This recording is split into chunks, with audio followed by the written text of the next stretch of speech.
ఏమ్మా ఎక్కడికి వెళ్ళావు? ఇప్పుడు దాకా ఊరి మీద తిరగటానికి వెళ్ళావా? ఇక్కడ అత్తగారు ఉన్నారని భర్త ఉన్నారని ఏం తెలియదా? ఇక్కడ కనీసం టీ ఇవ్వడానికి కూడా ఎవరు లేరు. అక్కడేమో వాడు బడా రాగోరిస్తున్నాడు. ఇప్పటికి మా ఆయనకి మేము భయపడతాం, కానీ మీ పిల్లలకి ఇప్పటికేం భయం లేదు. ఇలాగే మీ అమ్మ నాన్న పెంచారు. ఎక్కడ నేర్చుకున్నారు ఈ పద్ధతిలో? ఇలాగే పెంచుతారు. ఏంటో ఈ జీవితం. ఏం మాట్లాడుతున్నావు నువ్వు? ఏం మాట్లాడుతున్నావు చూస్తున్నాను. నన్ను పెళ్లి చేసుకున్నది నువ్వా నీ కొడుకా? నిన్ను ఎలా తరిమేయాలో ఆలోచిస్తున్నాను. ఇదే నా శబ్దం. నిన్ను తరిమేదాకా నిన్ను నిద్రపోని. ఎక్కడ జరుగుతా? నా కొడుకునే వల్ల వేసుకొని ఇష్టం వచ్చాడు మాట్లాడుతున్నావు. ఎక్కడికి జరుగుతావు? నిన్ను అంత చూస్తాను, ఎంత చూస్తాను, నిన్ను జరుగుతాను ఇంట్లో నుంచి. పిచ్చి పిచ్చి వేషాలు వేస్తున్నావా? ఎవరితో నువ్వు అసలు? నా కొడుకు దగ్గరకు వచ్చి నాతో ఎక్స్ట్రాలు చేస్తావా? ఏమనుకున్నావు నన్ను?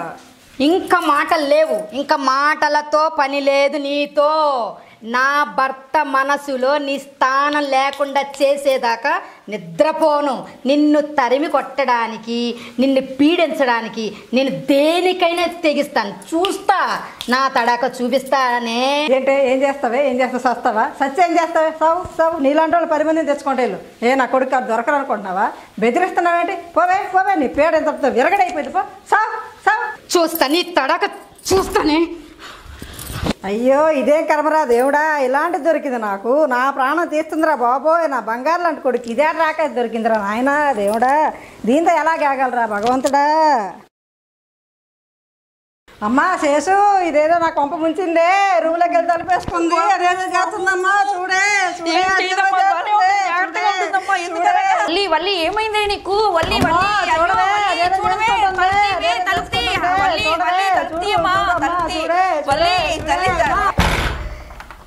అయ్యో వల్లి, చెయ్యి కోసేసుకున్నావేంటే తల్లి ఇలాగా? అయ్యో చెయ్యి కోసేసుకుందమ్మా వల్లి.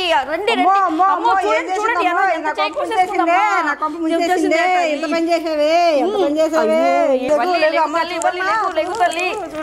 ఏటమ్మా ఇంత పని చేసావు తల్లి, బంగారు తల్లి.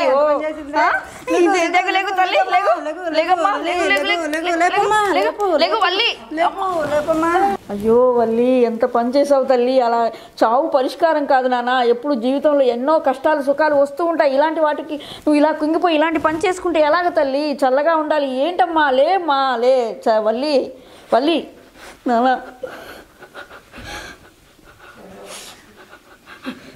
గుండె ధైర్యంగా ఉంచుకో. ఈ చిన్న సమస్య నేను జీవించలేను. ఈ జీవితం నేను జీవించలేను. అలా అనకూడదు. నేనన్నా ఉండాలి, ఆవిడన్నా ఉండాలి. నేను జీవించలేను. అలా అనకూడదమ్మా. అందరూ ఉండాలి. ఇది మా చావు పరిష్కారం కాదు తల్లి. నువ్వు చక్కగా నీకు పరిష్కారం నేను చూపిస్తాను. ఒక అమ్మ ఉంది, ఎంత మంచి అమ్మ అంటే నీకు నీ పరిష్కారానికి, నీ చావు పరిష్కారానికి ఆమె ఎంతో నీకు సహకరిస్తుందమ్మా. ఆవిడ దగ్గరికి నేను తీసుకెళ్తానమ్మా.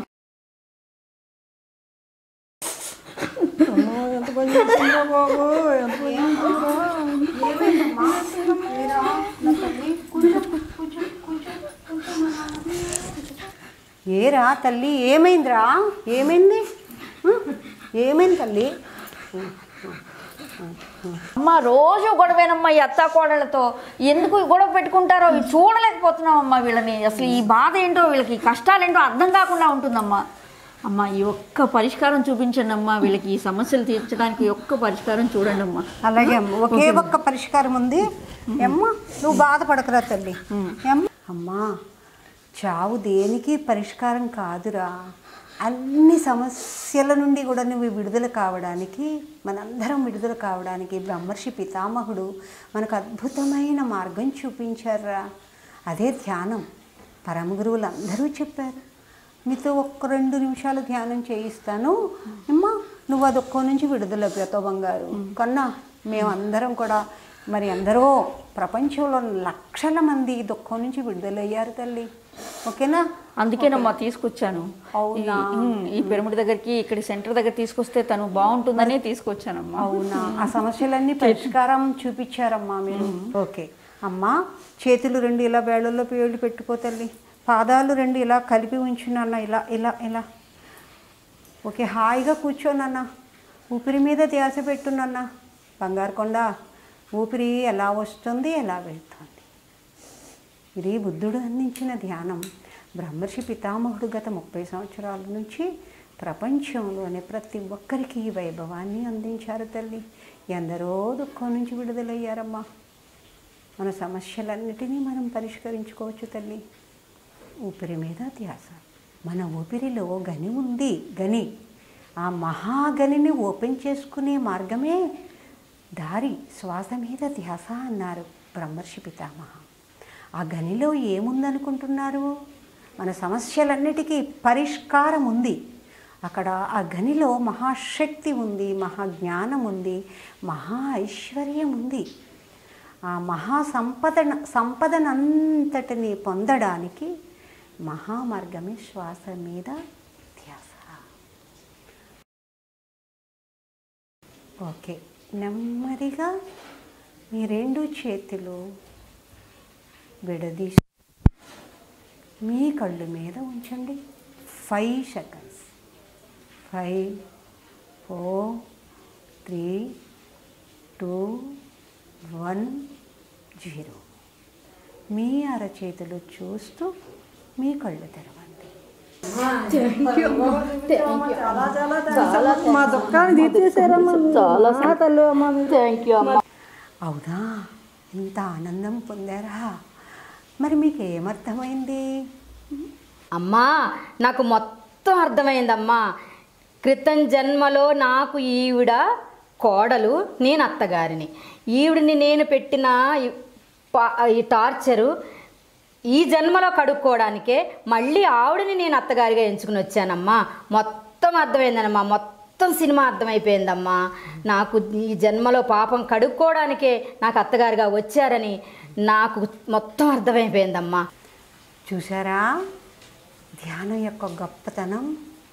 మీ గురించి మీరు తెలుసుకోగలిగారు. అది అద్భుతం. అయితే మీరు ఇప్పుడు ఏం చెయ్యాలనుకుంటున్నారు? అజ్ఞానంతో ఊపిరినే తీసుకోవాలనుకున్నానమ్మా నేను. మీరు ఆ ఊపిరినే పట్టుకోమన్నారు. ఆ ఊపిరే గురువు అన్నారు. ఆ ఊపిరే నా జ్ఞానాన్ని అందించిందమ్మా. నాకంతా అర్థమైందమ్మా. మీ సమక్షంలోనే నేను తప్పును సరిదిద్దుకోవాలనుకుంటున్నాను. అత్తయ్య, నన్ను క్షమించండి. నా తప్పు నేను తెలుసుకున్నాను అత్తయ్య, నన్ను క్షమించండి. ఇంతకన్నా ఏం కావాలి మనకి? నువ్వు నా కోడలో కాదు, నా కన్న కూతురివి. ఇంకా హాయిగా జీవితాన్ని ఆనందంగా గడుపుదామా. ఓకే అత్తయ్య, ఈ రోజు నుంచి మనం తెలుసుకున్నదంతా ప్రపంచం అంతా ప్రచారం చేద్దాం అత్తయ్య. ప్రతి ఇంట్లో అత్తాకోడళ్ళు మనలాగా మారి తల్లి కూతుళ్ళ ఉండాలని, ధ్యానం ద్వారా సాధ్యమని ప్రచారం చేద్దాం. రెండత్తయ్య. అలాగేనమ్మా.